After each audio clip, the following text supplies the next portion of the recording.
prova de física ela é dividida em 4 ramos.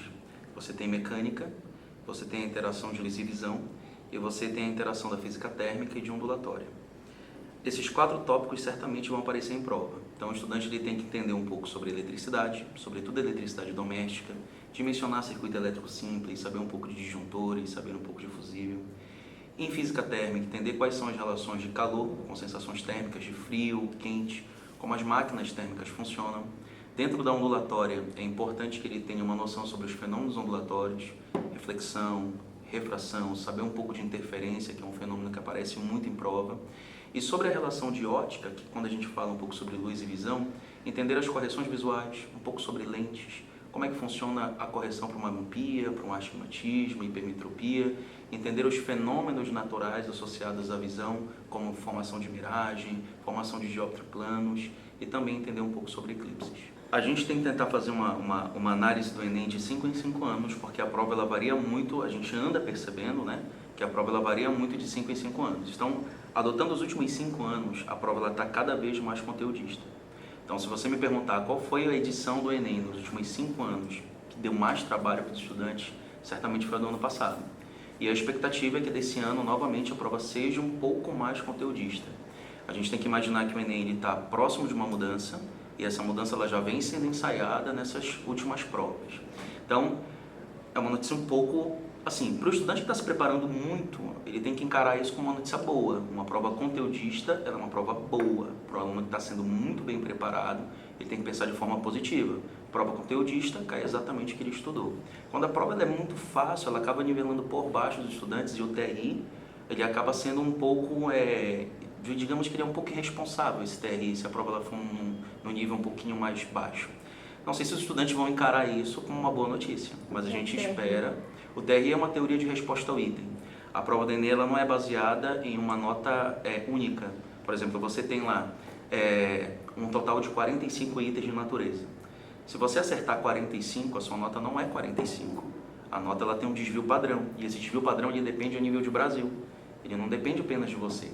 Então você tem lá, por exemplo, uma questão de física que a gente pode achar, quanto professor, uma questão simples.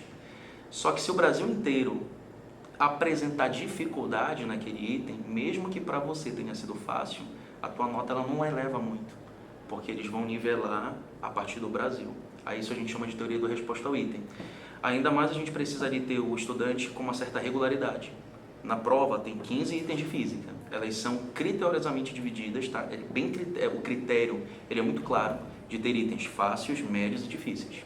A maior densidade da prova são de questões fáceis e médias. A gente espera umas 3 bem difíceis. Se o estudante acertar 3 bem difíceis e errar 5 fáceis, a nota dele fica muito baixa. Porque a gente entende que o estudante ele não consegue acertar algo mais difícil se ele não domina o básico. Você está me compreendendo? Isso se chama de teoria de resposta ao item. Quando a prova ela é mais conteudista, a gente vê que todos os itens já têm um certo nível de dificuldade elevado e fica mais fácil para o estudante manter uma certa regularidade na prova, que é o que o Enem espera. É um estudante regular na prova. Se a gente estivesse conversando 5 anos atrás, eu falaria para você assim, olha, vamos começar pelas questões fáceis na prova, porque é importante acertar primeiro as fáceis para depois garantir as difíceis. Falando do Enem atual, isso está um pouco diferente. Como a prova está bem conteudista, até aquele item que a gente acha mais fácil, mais simples, atualmente ele já não está tão assim. Ele já está um item bastante conteudista. Isso tem que ser encarado como uma notícia boa para os estudantes que estão se preparando com bastante afinco, tá? Com bastante profundidade, isso é uma notícia excelente. Então a gente espera esse ano novamente uma prova bem conteudista. A prova ela tem uma matriz de referência, ela tem uma ementa. A ementa, eu tenho o hábito de dizer que ela é algo do professor, não é algo do aluno. É o professor que tem que estudar a ementa, para o professor traçar as melhores estratégias e assim encaminhar os estudantes.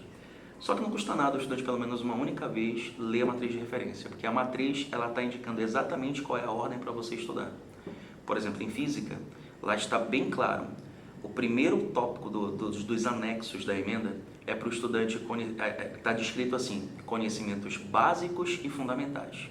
Quando você vai ler a descrição do que é um conhecimento básico e fundamental, eles colocam exatamente o que eu falei agora há pouco, que é uma dificuldade primordial.